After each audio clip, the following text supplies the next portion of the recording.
Hello, I've had a question in Unit 2, Lesson 3 in 4U Physics, Conservational Momentum in 1D or one dimension. So number 37, 5,000 kilogram train is moving 5 meters per second south. Giving myself a bit of a diagram here. So the train is moving in that direction. So that's my train.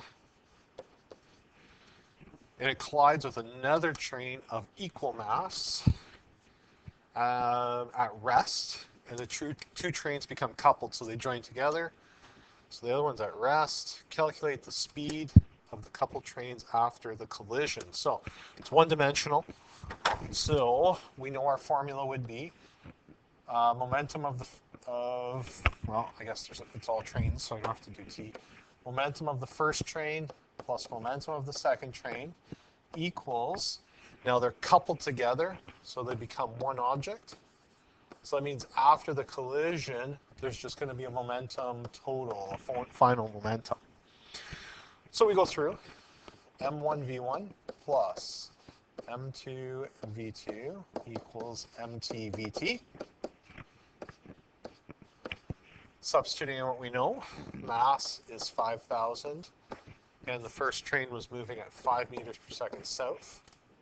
So I guess I'll go negative because I usually have south.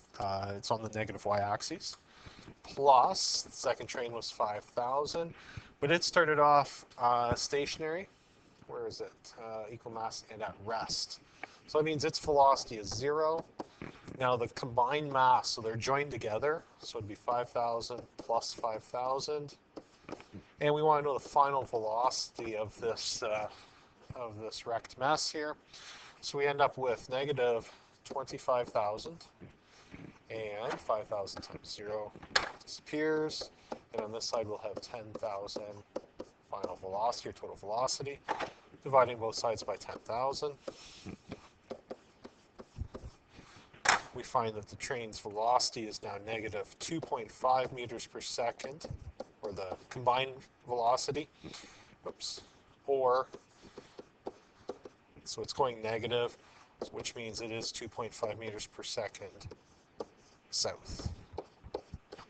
All right. So it makes sense. The mass doubled, so that means the velocity got halved in this case.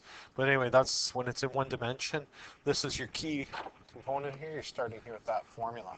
All right. Now that formula could be if it was an elastic collision and they didn't stick together, you might have object 1 plus object 2 equals object 1 final velocity or prime plus momentum 2 prime. So you may end up with four terms to work with, but when they get coupled or joined together, we treat them as one object, so it becomes a total. Hopefully that answers your question. If you have any other specific questions, let me know, and I'll see if I can help you out.